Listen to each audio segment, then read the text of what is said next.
Bonilla, el obispo de Alicante, Orihuela de Alicante, y él ha escrito el prólogo de este libro. Entonces, Catalina pues ya les hablará sobre el libro y otra cosa más. Así que, Catalina, el micrófono es tuyo. Adelante.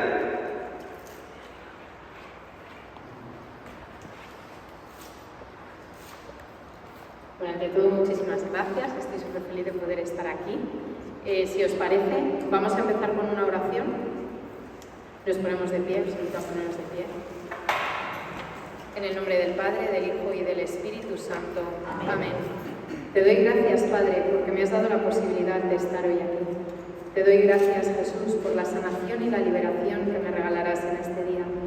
Te doy gracias, Espíritu Santo, por abrir mi entendimiento a aquello que tienes que decirme.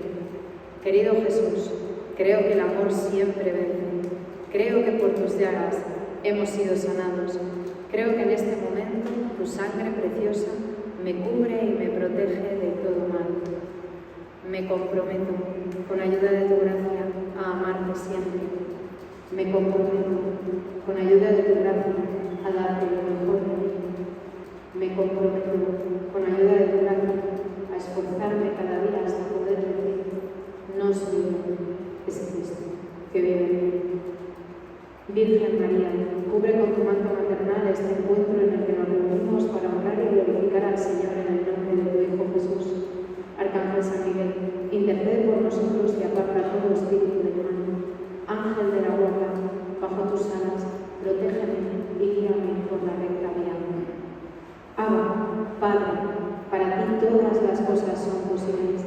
Escucha esta oración que con humildad te ofrecemos. Hágase siempre tu santa voluntad en nuestras vidas. Amén, amén, amén. Podemos sentarnos.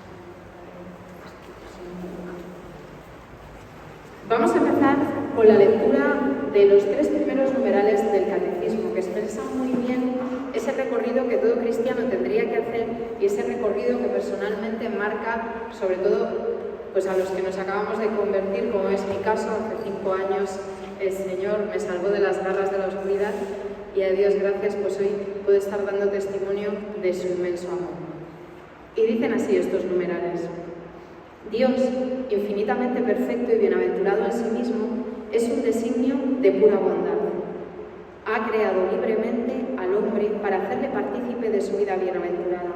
Por eso, en todo tiempo y en todo lugar, se hace cercano del hombre, le llama y le ayuda a buscarle, a conocerle y a amarle con todas sus fuerzas.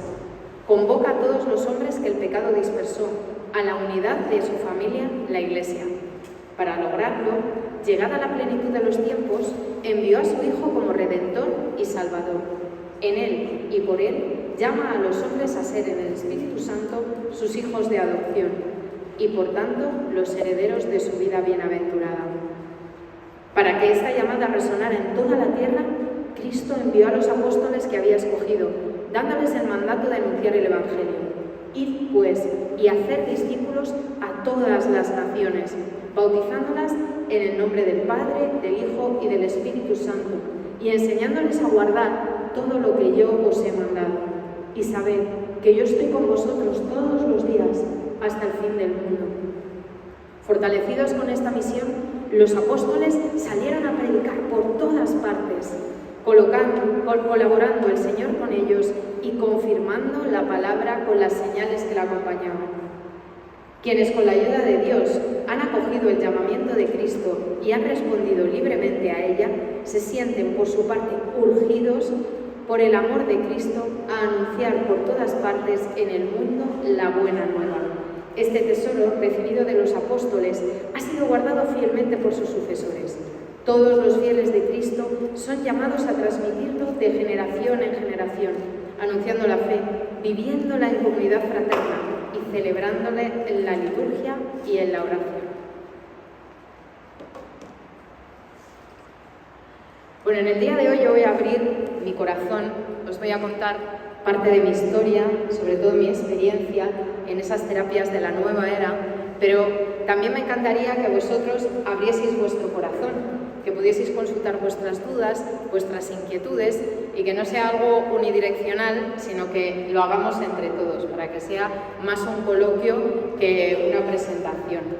Entonces, para eso voy a empezar preguntándoos algo. Vamos a meditar sobre algo importante. Fijaros, todos nosotros estamos pasando, hemos pasado y o pasaremos por un infierno personal.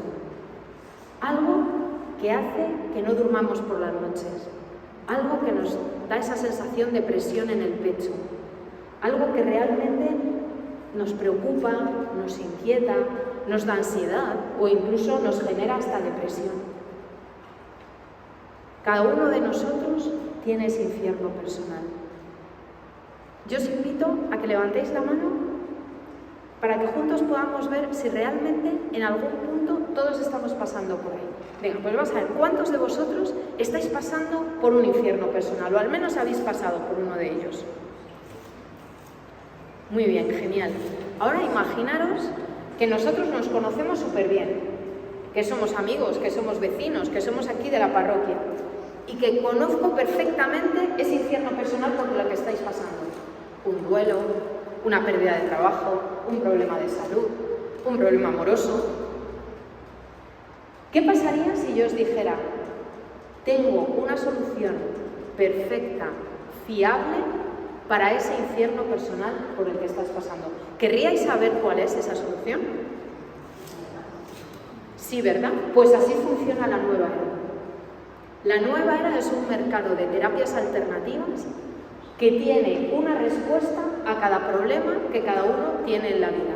Si tienes problemas en el trabajo, quieres ser más exitoso, tienes que reprogramar tu mente. Si te encuentras mal pero no sabes por qué, acudes a alguna terapia energética. Si tienes problemas familiares, acudes a las constelaciones familiares. Y así sucesivamente.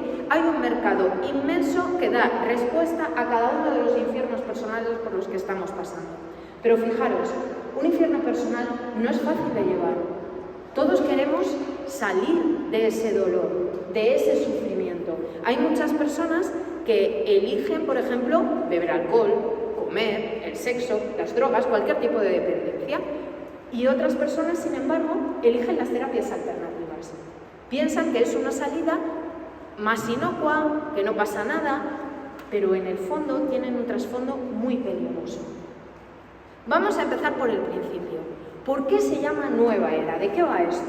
Bueno, pues esto viene de la astrología. Se dice que nosotros venimos de la era del pez. ¿Quién es el pez? Vamos a los antiguos cristianos. Esos dibujitos, ¿quién era el pez?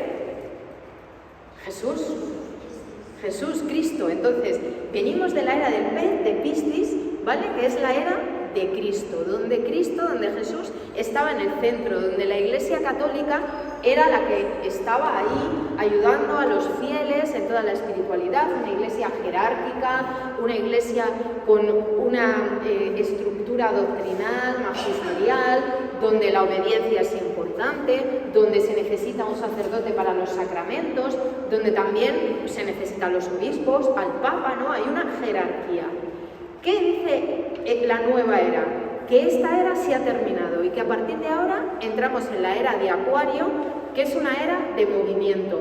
Es una era donde ya no se necesita una iglesia jerárquica, donde ya no se necesita poner a Cristo en el centro, sino donde la persona está en el centro. Donde eso es lo importante. Importa que yo esté bien, importa que yo consiga mis objetivos, importa que yo sea feliz a cualquier precio. Metidos en esta nueva tendencia espiritual, empezamos a ver la famosa secularización. Las personas empiezan a abandonar la iglesia para empezar a experimentar una espiritualidad laica, una espiritualidad donde lo importante es que yo esté bien. Ya no me importa tanto la caridad al prójimo, que sí, tengo que ayudar, ayudo, pero miro más hacia mí mismo, ¿no? Es ese punto de introversión, de ya no compartir, de poder meditar a solas. Fijaros la diferencia que hay entre estar aquí convocados en una asamblea, compartiendo, rezando todos, juntos darnos la paz, compartir, y sin embargo, la diferencia que hay con la meditación, que uno está solo, encerrado en sí mismo. Cuando uno está orando, ora hacia Dios, está en una conversación, en un diálogo con Dios, con la Virgen. Además, no está solo, están todos los santos, está su familia, porque uno está pidiendo siempre, ¿no?, por conocidos, por desconocidos, por cosas que han pasado en las noticias. Y sin embargo, en la meditación te llevan a la búsqueda de ti mismo y no a ese encuentro con el otro y mucho menos a ese encuentro con Dios, aunque se habla mucho de Dios y también se habla de Jesús, pero de una manera muy peligrosa. Fijaros que hay un libro que se llama Un curso de milagros, que habla de la historia de Jesús, que habla de la crucifixión, pero que dice que todo es una ilusión, que la crucifixión es una alegoría de nuestros errores y que además el mundo donde vivimos es una ilusión. Fijaros esto, por eso se llama mi libro La Gran Prisión, porque cada creencia se va poniendo como un barrote. Os voy a hacer una pregunta. Si todo lo que yo veo es una ilusión, ¿mis padres existen?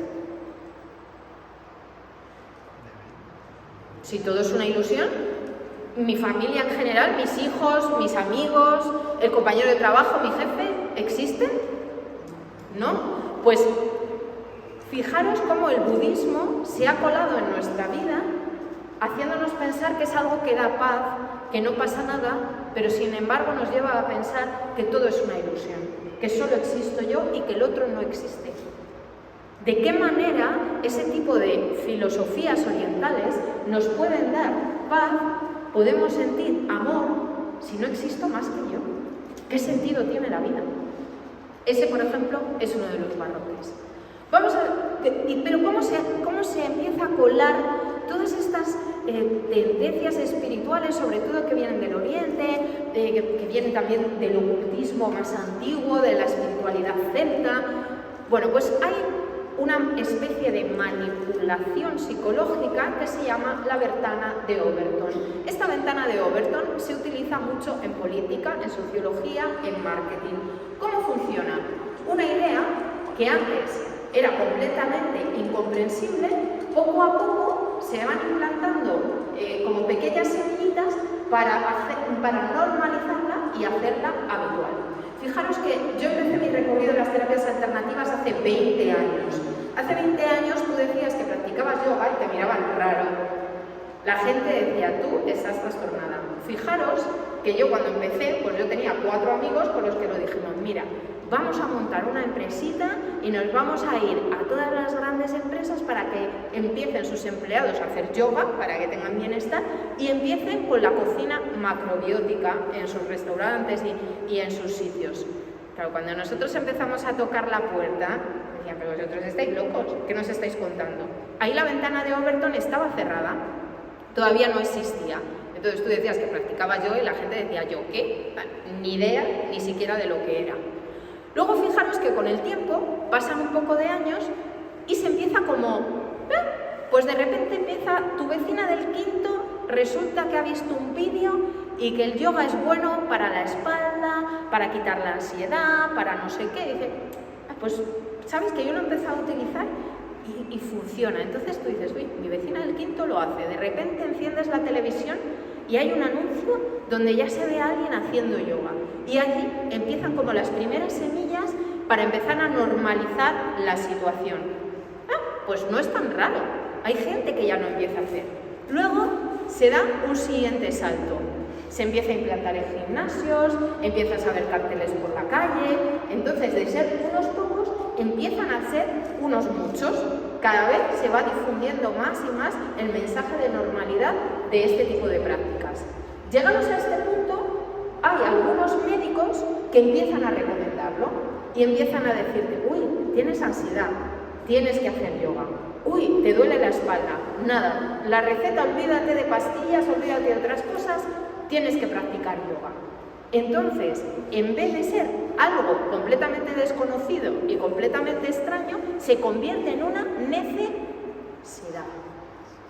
Se vuelve algo necesario. Yo necesito hacer yoga para quitarme el dolor de espalda. Y claro, la pregunta es, hace 2000 años, desde la muerte de Jesucristo y hasta aquí, ¿a cuántas personas le ha dolido la espalda? ¿Cuántas de ellos practicaron yoga para quitarse el dolor de espalda? No es una necesidad, nos generan necesidades. Por eso el marketing, la publicidad, todo eso está enfocado a generarnos necesidades. No necesitamos un móvil de última generación, no necesitamos muchísimas cosas que nos venden. Sin embargo, nosotros creemos que sí las necesitamos. El yoga y este tipo de prácticas son una de ellas. El siguiente punto es que las cosas se normalizan tantísimo que al final, incluso en las parroquias, se empiezan a abrir los salones parroquiales para que se practique yoga y otro tipo de cosas que van en contra de la doctrina católica. Yo vengo de Barcelona y me hospedé en un monasterio y entonces, bueno, me acoge una chica al principio, me empieza a hacer como un tour por el monasterio y tal. Y entonces llegamos a una capilla que había en la parte de arriba y yo abro la puerta y veo que está el sagrario pero la luz apagada. Entonces me giro y le digo a la chica, perdona, ¿está el Señor? Y me dice, ¿está quién? Y me di cuenta que no era católica. Entonces le dije, mira, el Señor, digo, cuando está Dios dentro de esa cajita, esa luz tiene que estar encendida. Digo, si no está Dios dentro de la cajita, esa luz tiene que estar apagada. Y me dice, no sé, a mí me han dicho que si viene alguien, encienda la luz. Y que si no viene, que la apague. Claro, a mí casi me da un infarto. Pero bueno, quitando eso, seguimos con el tour. Y entonces hay un momento que me empieza a enseñar el jardín y me dice que sepas que los lunes aquí hacemos yoga. Y yo, que va a presentar el libro. Pero bueno, yo a ella no le podía decir nada porque no era católica. O sea, me di cuenta que la chica pues no sabía. Pero me queda la información porque sabía que en algún momento la podía utilizar a mi favor.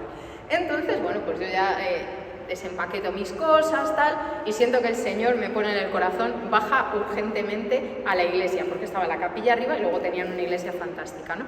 Entonces bajo a la iglesia, ¡pum!, y me encuentro a la Madre Superiora. Y me dice, ¿vas a venir a vísperas? Y le digo, no, es que mira, voy a presentar un libro y tal. Y me dice, ¿ah, sí?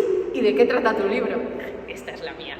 Digo, mira, pues resulta que yo vengo de la nueva era, he estado 15 años, pues en todas estas terapias que van en contra de la doctrina, como el yoga, el reiki, las constelaciones. Y me mira así muy digna y me dice, ¿en contra? ¿Será que son un apoyo? Y le dije, no, mira, yo entiendo tu punto de vista, digo, pero lo que pasa es que a veces es desconocimiento, porque resulta que el yoga pertenece a la religión hinduista, a la parte de la salvación, del moksha, es algo sagrado, está vinculado, hay una espiritualidad. Y entonces enseguida me corta y me dice, no, sí lo sé. Digo, bueno, entonces si lo sabe ya, estamos peor todavía de lo que pensaba. Y me dice, ¿qué opinión tienes sobre la inteligencia artificial? Y ahí me pilló porque le tenía que haber dicho lo que diga el Papa en la encíclica, pero en ese momento no estaba preparada. Y entonces me dice, le digo, pues depende, ¿no?, el uso que le quieras dar. Dice, pues esto igual.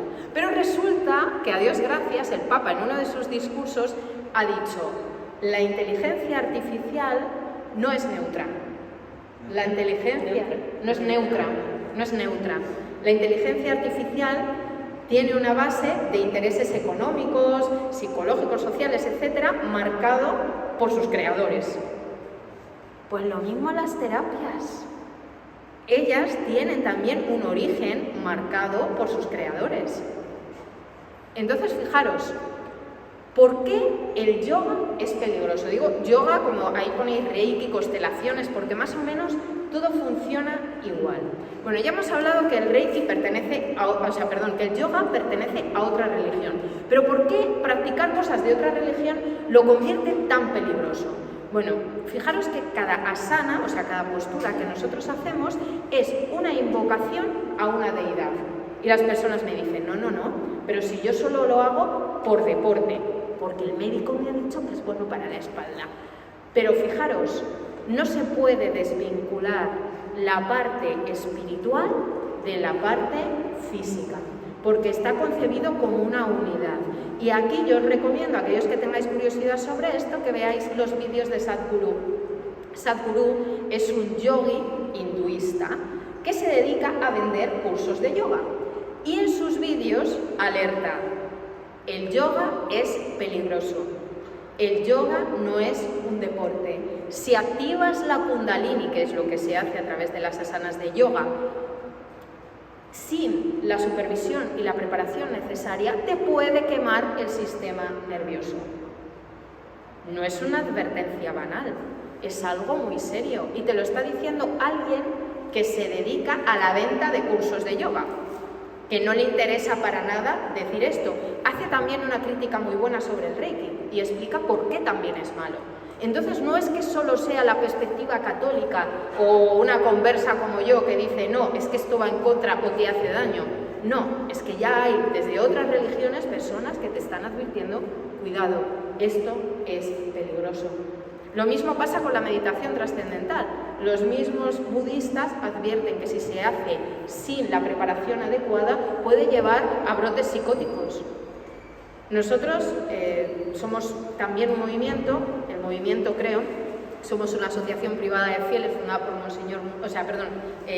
aprobada por Monseñor Munilla, donde acogemos a personas que han estado en Nueva Era, acercamos al amor de Dios a través de la pasión y la contemplación de Cristo y les ayudamos a volver a casa, a volver a la Iglesia Católica. De las 5.000 personas que hemos ayudado, hay un porcentaje muy elevado, digamos un 70%, que viene con lo que se llama acción extraordinaria del maligno. ¿Esto qué significa? Que están poseídos, están vejados o tienen algún tipo de ataque espiritual. Pero lo más fuerte es que ahora está al alza personas que han tenido que ser ingresadas en hospitales psiquiátricos después de estas prácticas. Son altamente peligrosas. Entonces tenemos que tener cuidado, ya no se trata solo de un tema doctrinal o magisterial, se trata de un tema que pone en riesgo la salud de la persona, independientemente que muchas veces te lleva a tomar decisiones equivocadas. Vamos a ir analizando 2-3 barrotes de esa gran prisión de la que hablo en mi libro. La primera que hemos visto es eso de todo es una ilusión. Eso es un barrote. Cuando te lo crees estás perdido porque entras en un mundo de oscuridad del cual no puedes salir porque como todo lo que hay a tu alrededor es una ilusión, tú tienes la culpa de todo, tú generas tu propia realidad. Entonces, si yo tengo una enfermedad es que yo me estoy generando esa enfermedad. Si mi hijo ha tenido un accidente es que yo he generado a través de mi inconsciente y mi ilusión ese accidente. ¿Sabéis el peso que significa vivir así? Es horrible, te vuelves paranoico, yo lo digo por experiencia, 15 años, buscando qué patrón inconsciente está generando que yo tenga esta enfermedad o tenga este problema en el trabajo. Eso es impresionante. Por ejemplo, ahí entran terapias tipo la bioneuroemoción o la biodescodificación, ¿vale? Que son terapias que van síntoma y problema. ¿Por qué es tan peligroso, independientemente de lo que os he dicho? Porque son terapias deterministas. ¿Eso qué significa? Que pierdo mi libertad como hijo de Dios. Si hay algo que determina mi futuro, mi vida, ya no soy libre. No puedo experimentar mi libre albedrío. Todo está generado por un motivo. No puedo elegir libremente porque es mi inconsciente el que está marcando todas las decisiones que yo tomo. Pero no es solo el inconsciente, hay algo más. El siguiente barrote es la energía. Fijaros, hay personas que dicen, uy, me encuentro mal, no sé por qué, ay, vete a hacer Reiki. Entonces ahí empiezas con que si no tienes los chakras alineados, estás mal. Si el chakra te está girando en sentido opuesto al horario o viceversa, estás mal. Si de repente empiezas a sentir energías negativas, ay no, es que yo con ella no me quiero ir porque siento una vibra súper negativa y no puedo más. Empiezas a meterte en una historia que te impide llevar una vida normal. Que si la vibración, que si la energía, que si es que me pega un parásito. El mundo espiritual no funciona así. Lo que pasa es que te hacen pensar que funciona así y empieza a condicionarte y empieza a determinar tu vida. Siguiente barrote. Claro, los que han pasado ya por la ilusión, por el tema del determinismo, de la energía, de repente entran en la siguiente fase que es empezar a creer en las vidas pasadas. Fijaros que es muy curioso y triste a la vez, cómo la Conferencia Episcopal Italiana hizo un estudio a la salida de la misa de 12 de un domingo. Se emplantó y empezó a preguntar, ¿tú crees en Dios? ¿Crees en lo que está pasando en la Eucaristía? Bueno, algo hay. misa de domingo, respuestas del 90% de las personas que salían de misa. Y dice, ¿y crees en la reencarnación? Sí, sí, sí. ¿Y crees en la resurrección en el cuerpo glorioso? ¿Qué es eso? 90% de las personas contestaron así. Yo tengo un amigo, obispo anglicano, que hizo más o menos el mismo test. Y de repente pues estaba en la misa y dice, ¿cuántos de vosotros creéis en la reencarnación? Todos. ¿Cuántos de vosotros creéis en la resurrección? 3. Es fuerte, pero es cierto. Es cierto. Pero fijaros, vamos aún más a desgranar esta historia y de qué manera te puede perjudicar y te puede llevar por el mal camino. Bueno, lo primero es que esto es triste porque tú naces. Bueno, imaginemos que sea cierto, ¿vale? Tú naces, mueres, te reencarnas, pero no te acuerdas de lo que has hecho en la vida anterior, con lo cual no puedes corregir tus errores, con lo cual es muy difícil que tú purifiques y llegues al cielo ese que es el nirvana, o según depende de qué tradición, pues llegas a Dios, ¿vale? Bueno, entonces tú empiezas ese ciclo de vidas. Pero fijaros que hay tendencias dentro del hinduismo y de la creencia en la reencarnación que proponen que tú no solo te reencarnas en ser humano, te puedes reencarnar en un perro, en un árbol, lo que significa que puede ser que en la ensalada de hoy te hayas comido a tu abuela. A ver, es que muchas veces no nos paramos a pensar lo que significa decir creo en la reencarnación. Porque estamos tan ciegos, nos lo han vendido tan bien, que no nos ponemos a cuestionar este tipo de cosas. ¿A qué punto puede afectar esto en mis decisiones del día a día? Os cuento un caso real. Nos llama un esposo muy preocupado, católico, que dice, mi mujer ha empezado a frecuentar las terapias alternativas y ha ido a una sesión de registros acásicos. Los registros acásicos es una terapia de carácter espiritual en la cual supuestamente el terapeuta tiene como un poder para abrir lo que significa el campo cuántico. En ese campo cuántico reside toda la información de todo el universo, de todo el mundo, del pasado, del presente, del futuro, de los mundos paralelos, de lo que sabemos, de lo que no sabemos, total, todo está en el cuántico. Y estos maestros, estos terapeutas, en teoría, tienen la capacidad de entrar a ese cuántico y decir, mira, aquí en esta parcelita está contenida toda la información de tu vida, de tus vidas pasadas y de las futuras y de esta y de todo, ¿no? Y entonces, esta mujer, cuando va al terapeuta, el terapeuta le dice que su relación matrimonial va mal porque su marido en otra vida mató a toda su familia. ¿Qué creéis que ha pasado? La mujer le ha pedido el divorcio y ha dejado abandonado al marido y al hijo. Es fuerte, ¿eh? Por algo que no existe, no es real, que no es cierto, que no existe la vida pasada. Además, que tenemos una tendencia súper graciosa. Al principio, cuando empiezas en las terapias alternativas, normalmente cuando te haces una regresión, tú eres Cleopatra, Napoleón, no empiezas con las cosas, no, yo en otra vida he tenido que ser, ¿no? Y empiezas a imaginar lo que eras en otra vida. Luego ya, según vas avanzando, ya te das cuenta que puedes caer en otras cosas con más bajitas, ¿no? Pero es muy fuerte, ¿no? Como hay patrones determinados. Yo el otro día hablaba de un caso que me pasó a mí en una regresión y alguien me dijo, esa escena pertenece a una película. Y digo, es cierto, yo leí ese libro. Claro, fijaros, las regresiones a veces cogen o generan recuerdos nuevos que no existen, ¿vale? Se inventan recuerdos, o cogen cosas que ya tienes tú en la mente almacenadas y las plantan ahí. Y entonces perfectamente una película, un vídeo, un libro que tú hayas leído puede empezar a generar una realidad dentro de tu mente que tú ves en esas terapias y en esas regresiones.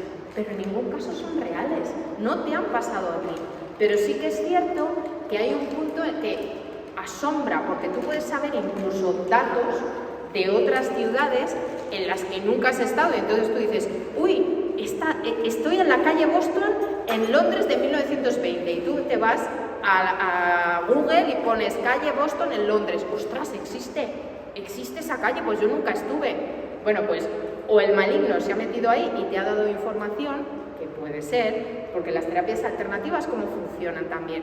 Algunas, las que tienen invocación, te va con el enemigo te da la información. Esto del campo cuántico, a ver de dónde creéis que sale. Pues son los espíritus inmundos que dan información a cambio de algo. Y siempre te van a destrozar la vida como le pasó a esta persona y como me pasó a mí también, ojo. Y no nos damos cuenta.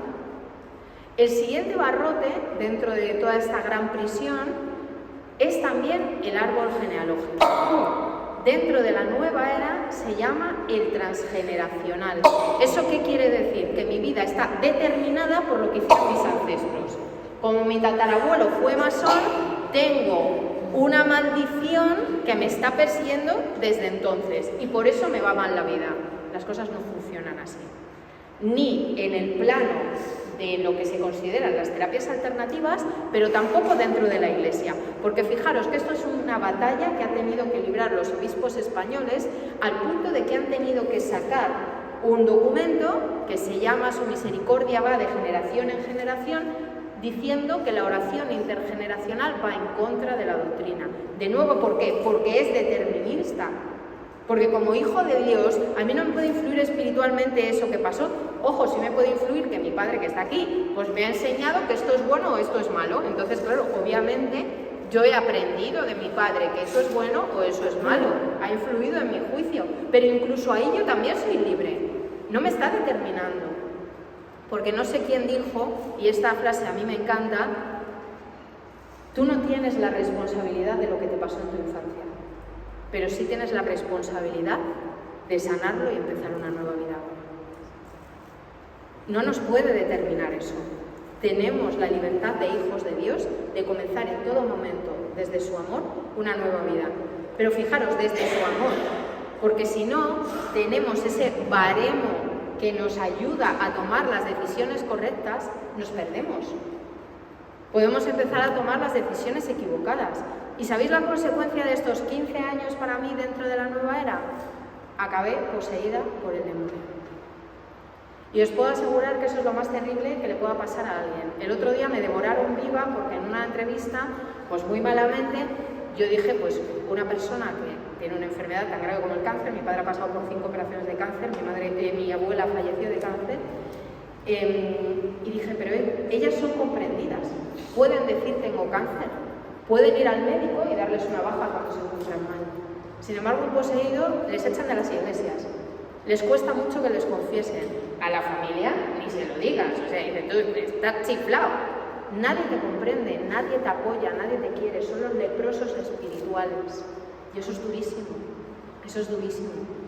Yo hasta que el Señor me dio la fuerza para decir, habla, y hablé. Así he empezado a ayudar a miles de personas que están en la misma situación y que necesitan ayuda y que necesitan apoyo y que necesitan ser escuchadas y ser vistas y también tener derechos. Tener derechos, hasta dentro de la iglesia. Tan simple como poder comulgar sin que nadie te mire si empiezas a tener esa convulsión o encontrarte mal, porque hay veces que tienes aversión a lo sagrado y no puedes estar delante del Señor en casos muy graves. Y eso es una incomprensión gigante. ¿Qué te puede pasar estando poseído? Lo que ves en las películas.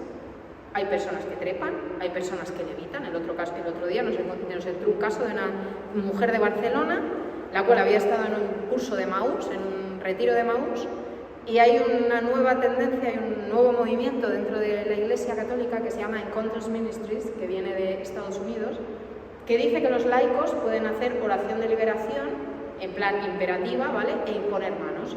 Entonces aquí en este grupo de Maús le pusieron 2 chicas las manos a esta mujer, oraron liberación sobre ella, ¿y qué pasó? La mujer se puso a flotar, se puso a levitar, directamente se levantó del suelo. Claro, menos mal que ahí estaba una misionera nuestra y supo reconducir un poco y esta chica pues ha terminado en el exorcista. Esto es muy grave, no podemos dejar que personas empiecen a imponer las manos, esto es peligrosísimo, muy peligroso. Entonces tenemos que tener cautela.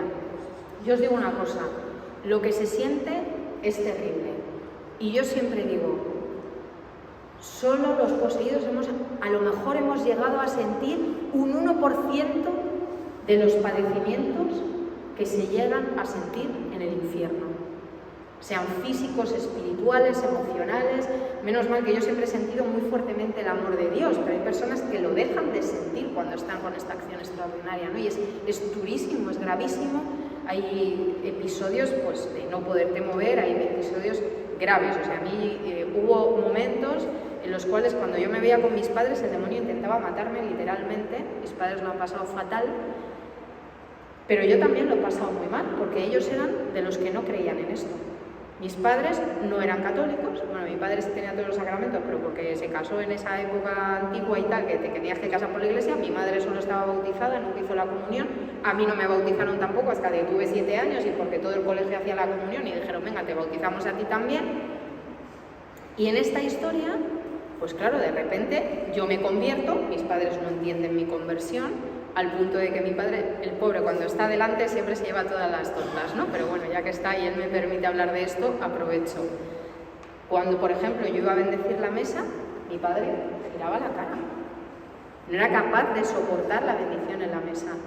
En una de estas posoperatorios del cáncer, uno de ellos fue un cáncer de pierna, y aparece por Valencia y me dice, mira, me ha salido aquí como una cosa negra, ¿no? Aquí en la rodilla. Y yo, pues, típica recién conversa, llevaba que sí, rosarios, crucifijos, no sé qué, meto la mano y saco un crucifijo de San Benito y le digo, toma papá, y hace mi padre, aparta eso de ahí. Y le digo, ¿rechazas el regalo de tu hija? Y me dice, no, rechazo la cruz. Claro, fijaros, el impacto para mí es el siguiente. De repente, yo me convierto en diciembre de 2020, me entero que estoy poseída en agosto de 2021.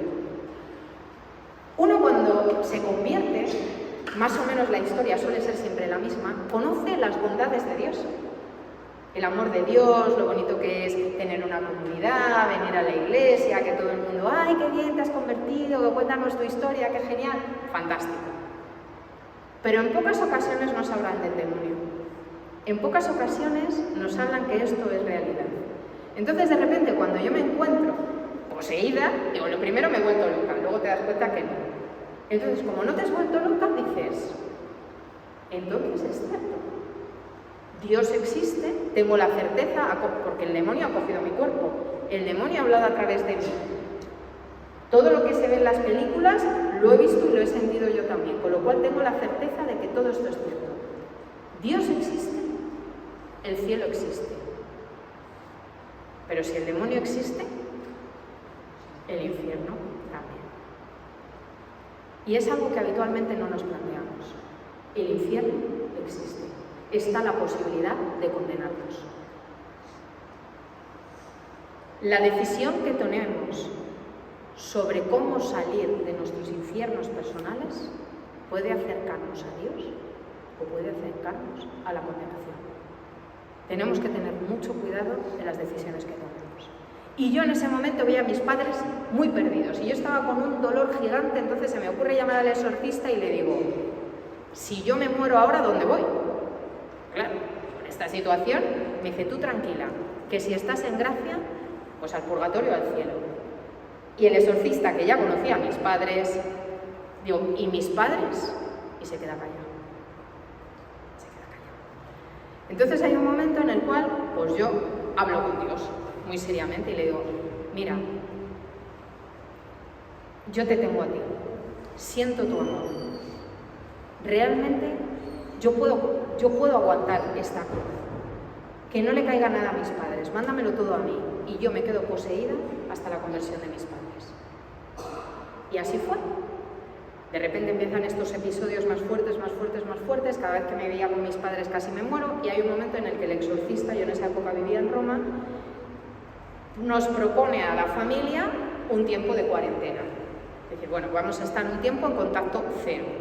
Acuerdo con mis padres, no llamarnos, no vernos, tranquilos.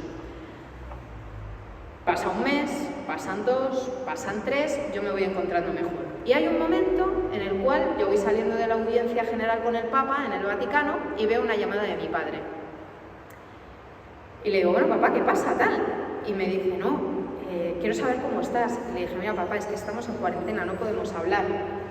Y me dice, no, es que tienes un regalo en la puerta de tu casa. Y le digo, ¿en serio? ¿Estás aquí? Y dice, mi padre, sí, he venido a verte. Entonces me cojo un taxi, me voy corriendo a ver a mi padre. Nos sentamos en mi cama, porque había 20 metros cuadrados donde yo vivía, solo había una cama. Me coge de las manos, me mira a los ojos y me dice, he venido a pedirte perdón. Claro, tenéis que tener en cuenta que en esa época mi padre tenía 79 años, una operación de corazón, 5 de cáncer, o sea, cogerse un avión desde Madrid, irse a Roma él solo de aventura a las 5 de la mañana para llegar a las 10, no es habitual, ¿no? Y entonces me mira a los ojos y me dice, vengo a pedirte perdón por lo que sé que te he hecho y lo que no entiendo, pero que sé que te ha dolido. Quiero que sepas que voy a misa todos los días, que he empezado a rezar el rosario todos los días, que tengo guía espiritual y que los años que me quedan de vida los viviré feliz y en paz porque he conocido a Dios.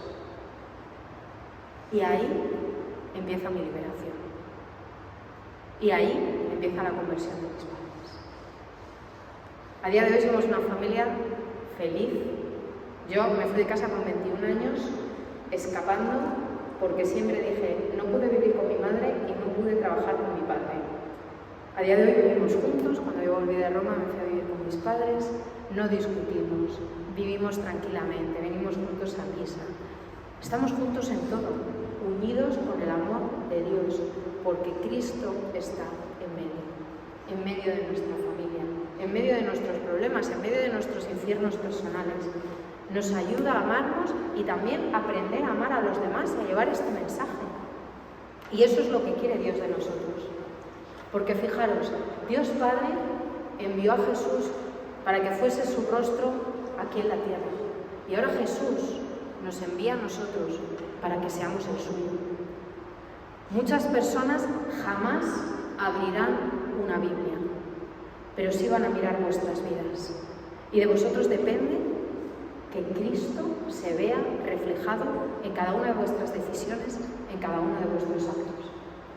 Un día orando, yo tuve una especie como de visión, en la cual estaba como en una especie de campo de batalla. No sé si tenéis presente la imagen de la Piedad de Miguel Ángel, que está con Jesús en sus brazos, ¿no? Entonces yo veía todo ese campo lleno de muertos, lleno de cadáveres, y yo estaba así como de rodillas, con una persona moribunda en brazos. Todos y cada uno de nosotros tenemos una o varias personas moribundas en nuestros brazos. Padres, amigos, familiares, vecinos, personas que no conocemos, que todavía no conocen a Cristo y que pueden morir para siempre. No morir en esta vida, condenarse eternamente. Y de nosotros depende llevar la palabra y el mensaje de Cristo para que ellos se salven. Dios no necesita de nosotros, pero nos quiere participando. Nos quiere que ayudemos, que seamos la luz y la sal del mundo.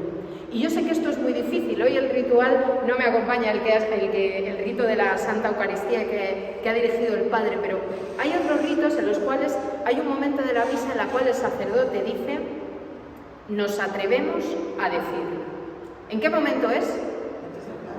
Antes del Padre Nuestro. ¿Y por qué pensáis que el sacerdote dice, nos atrevemos a decir? ¿Qué pasa ahí? Unión. Somos hijos, sus hijos. Fijaros, el sacerdote dice eso porque hay una parte del Padre Nuestro que no nos damos cuenta, que repetimos de manera inconsciente, pero que es muy fuerte. Decimos, hágase tu voluntad. Fijaros que en la antigüedad, en los primeros conversos, no se les daba la oración del Padre Nuestro hasta pasados unos años, porque decir hágase tu voluntad significa aceptar la muerte nuestra, de nuestros parientes, de nuestros amigos, aceptar que podemos perder el trabajo, la salud. Estamos aceptando la voluntad de Dios, sea cual sea. ¿Estamos preparados para eso? Pues hoy, aquí, vamos a poner a los pies de la Virgen Blanca todos los miedos que podamos tener, que nos están impidiendo llevar la palabra de Dios, que nos están impidiendo evangelizar. Le pedimos a la Virgen que interceda por nosotros y con el corazón en la mano vamos a rezar un Padre Nuestro para pedirle al Señor que nos ayude en esta misión y que nos ayude a cumplir su santa voluntad. Padre nuestro, que estás en el cielo, santificado sea tu nombre. Venga a nosotros tu reino. Hágase tu voluntad en la tierra como en el cielo. Danos hoy nuestro pan de cada día. Perdona nuestras ofensas, como también nosotros perdonamos a los que nos ofenden. No nos dejes caer en la tentación y líbranos del mal. Virgen María, te pedimos intercesión. Dios te salve María. Llena eres de gracia, el Señor es contigo. Bendita tú eres entre todas las mujeres y bendito es el fruto de tu vientre Jesús. Santa María, Madre de Dios, ruega por nosotros pecadores, ahora y en la hora de nuestra muerte. Amén. Gloria al Padre, al Hijo y al Espíritu Santo, como era en el principio, ahora y siempre, por los siglos de los siglos. Amén. Pues chicos, como cierre, podéis sentaros, deciros, los infiernos personales son muy difíciles, pero si nos ofrecemos al Señor, no sabemos todas las grandezas que Él puede hacer con estos infiernos personales.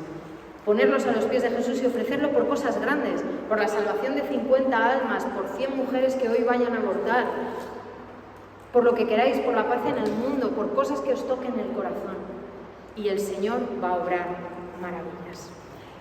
Dicho esto, llega el turno de preguntas. No sé si alguien pues quiere preguntar algo, le ha quedado alguna duda. Vale, pues si no hay dudas, bueno, yo estoy aquí. Si alguien también quiere el libro, están ahí mis padres, os lo puedo firmar. Y pues nada, chicos, muchísimas gracias. Sí, adelante. Tú tienes conoces a alguien que está empezando a meterse, que tal, o al revés, que está muy metido. ¿Cómo se puede empezar a rascar con esta persona que estás viendo, que está perdiendo su vida, que está... ¿Cómo se puede empezar a ayudar? Cuando has impresionado mucho lo del muerto, que llamamos, entonces te pones a pensar rápidamente en personas. ¿Cómo puedes empezar a...? Esa pregunta es tendencia, siempre nos la hacen y es muy complicada de responder porque, fijaros, dentro de la nueva era nosotros hemos detectado que hay 3 fases.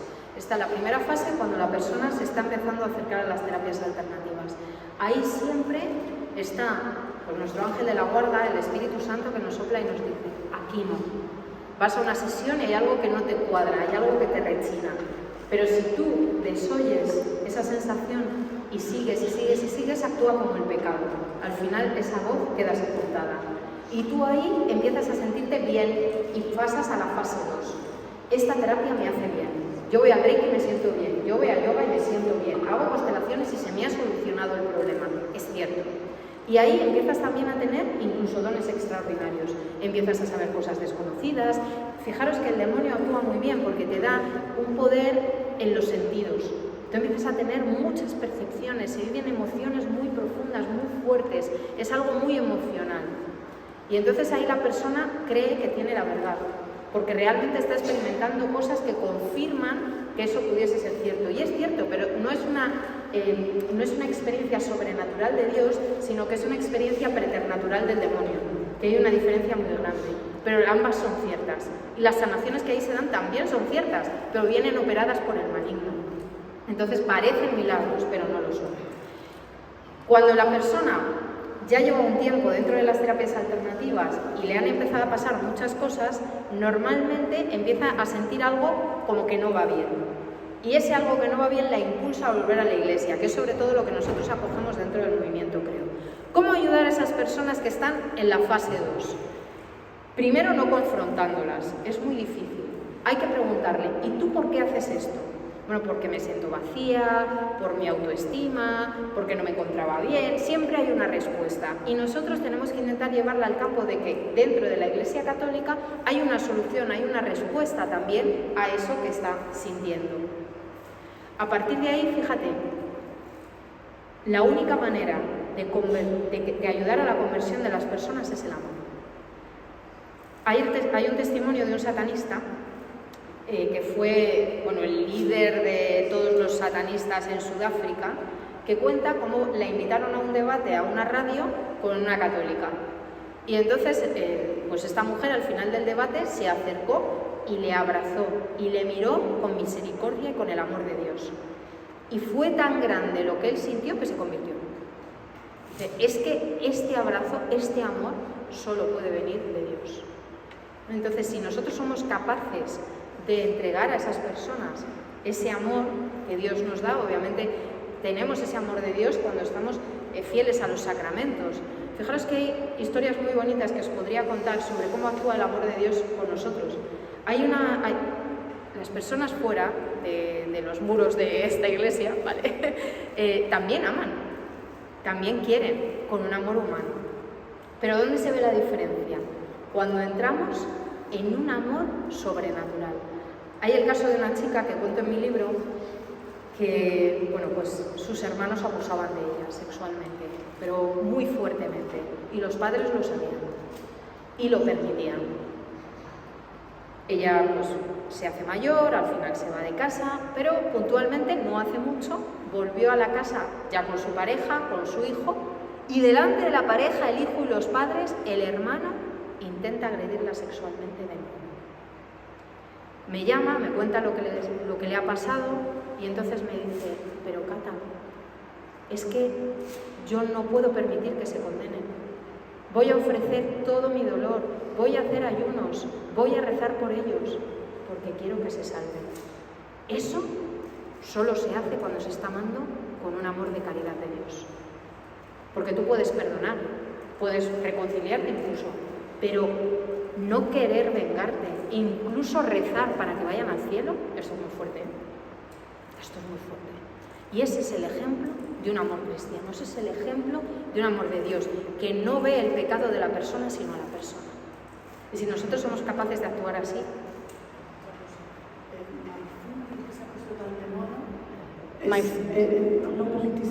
Porque se ha puesto en coles, en todos sitios.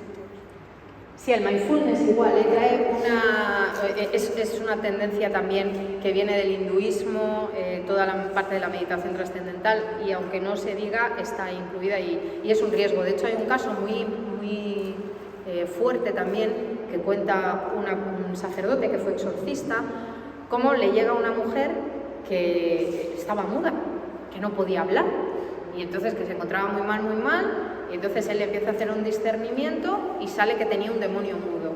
Echando el demonio, la chica empieza a hablar y dice que es que empezó a hacer mindfulness. Y que poco a poco, cuando apartaba las emociones negativas, también empezó a apartar las emociones positivas. Empezó a intentar vaciarse, y se quedó tan vacía que ahí el demonio se metió. Y empezaron los ataques preternaturales. Entonces, ya hay documentados casos con el tema del mindfulness. Es también peligroso. No sé si alguien más tiene alguna duda más. Vale, pues nada, por ahí. Bueno, pues sobre las acciones que es mucho que creo que se encarna en el perro, o se puede encarnar en el perro, en la planta.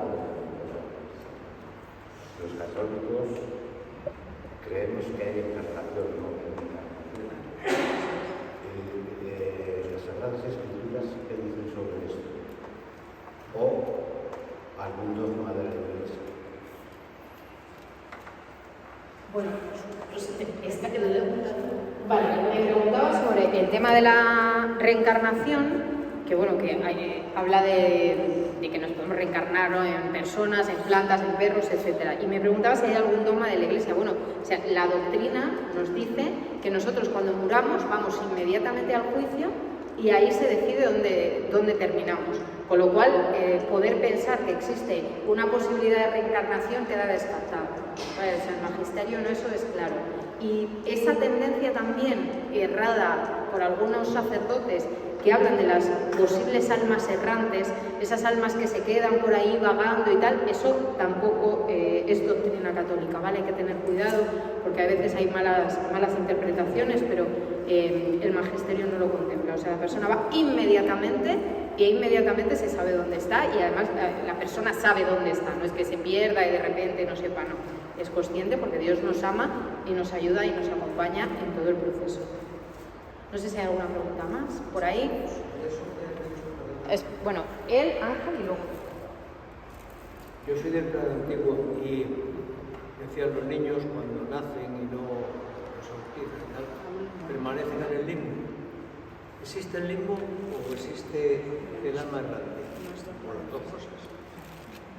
Hasta hace unos años la Iglesia se hablaba como una posibilidad teológica la existencia del limbo, pero eso ya se descartó.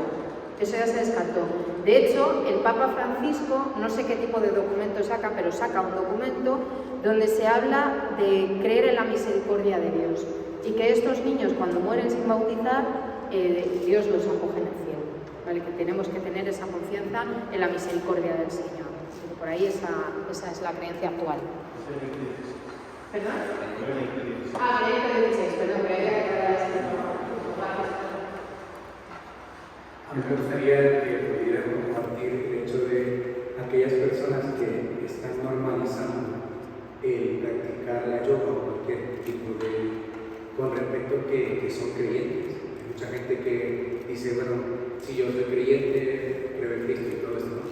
Pero aún así no asimilan el hecho de que al estar practicando la yoga pudieran tener alguna situación con esto. Entonces me gustaría que me pudiera compartir, porque la gente todavía duda y dice, no, porque es que yo lo practico, pero yo no creo que pueda suceder eso. Entonces me gustaría que Sí, fijaros que el hecho de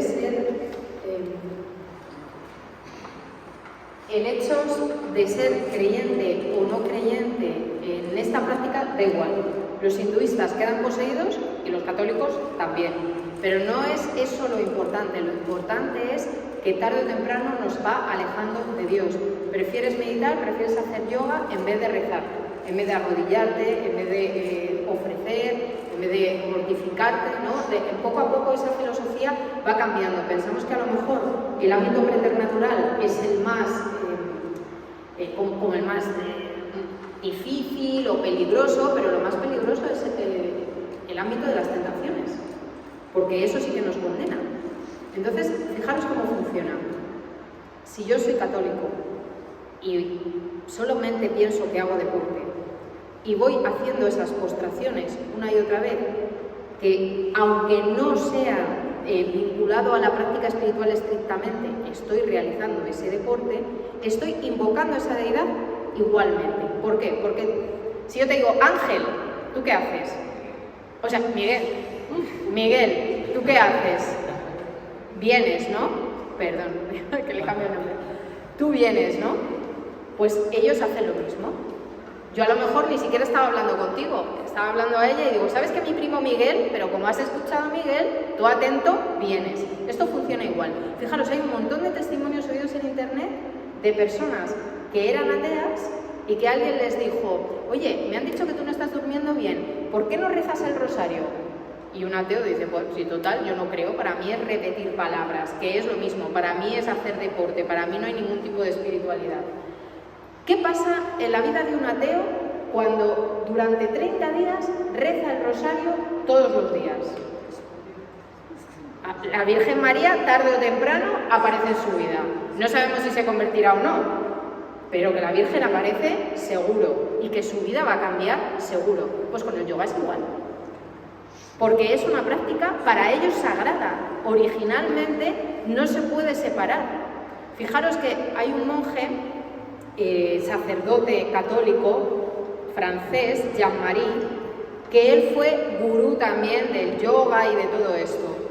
Y que él en uno de sus vídeos dice, deporte o no deporte, el yoga siempre va a hacer su trabajo, que es la unión con el cosmos. ¿La unión con qué? Pues ahí hay que discernir, ¿no? Porque eso de cosmos es muy amplio. Entonces es muy peligroso, ¿no? Y solamente es por el respeto. Yo no puedo practicar otras cosas de otras religiones. Practico, pues te duele la espalda, haz pilates. Estás estresado, reza el rosario. De verdad, hay unas meditaciones ignacianas fantásticas que nos pueden ayudar para cualquier ámbito de la vida. Entonces, pues poco a poco nosotros por ejemplo dentro del movimiento Creo tenemos la meditación de la oración de las santas llagas, que meditamos la pasión de Cristo y eso, mira, la gente tiene unas sanaciones de cosas que venían arrastrando y solo meditando la pasión de Cristo ya sana, porque es que la pasión de Cristo es lo más sanador que hay, unirnos al Señor ahí en ese momento, ¿no? Pues es maravilloso, ya se lo decía Santa Faustina, vale más que medites un ratito la pasión de Cristo a todas las mortificaciones con sangre que puedas llegar a hacer. Hay que imaginaros, ¿eh? Por ahí teníamos otra pregunta. La verdad es que me ha quedado contestada la pregunta, pero sí que me gustaría, yo como madre,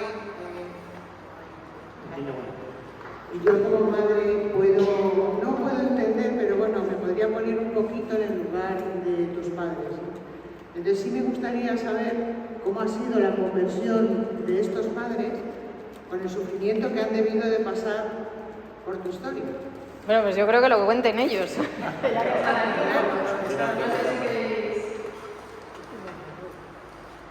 llegada del Señor es una cosa inesperada.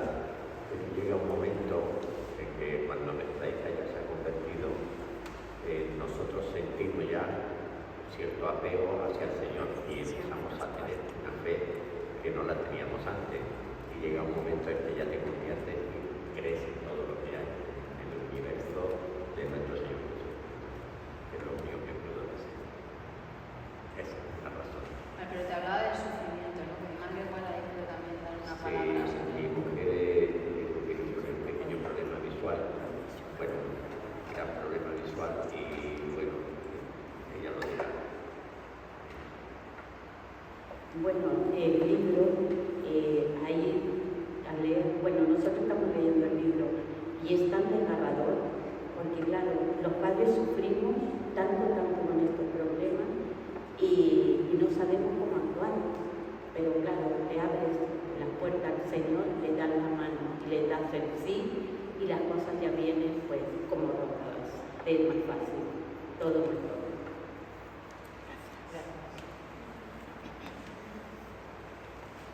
Bueno, sobre todo yo creo que es también o sea, solo había una opción, ¿no? O sea, me convierto o dejo a mi hija tirada en la cuneta de nuevo. Así que ellos decidieron abrirse y gracias a eso están aquí. Que han sido momentos muy, muy duros. Sobre todo la primera Navidad fue horrible. Pero bueno, poco a poco hemos ido salvando y llegando a este punto, ¿no? No sé si hay alguna pregunta más. El Pilates, que si el Pilates está también dentro de... No, el Pilates se puede hacer perfectamente. De nuevo, la base del origen, ¿no? Si miramos la base del origen, el Pilates nace en un campo de concentración donde con unos somieres empiezan a ayudar a las articulaciones de las personas y tal, con lo cual no estaba vinculado a ningún tipo de espiritualidad. Catalina, pero yo creo que con el Pilates hay que tener cuidado porque lo combinan, ¿no? Sí, eso es que en el origen puede que no tenga nada, pero algunas personas hablan que fue a hacer Pilates, pero me pusieron unos audios de proyecciones, de visualización y que no sé cuánto, y con música oriental, que es otra cosa, pero yo no sé Catalina. Sí, es verdad, sí, absolutamente. Bien. Gracias, Padre. No sé si hay alguna pregunta más. Vale, pues nada, chicos, muchas gracias.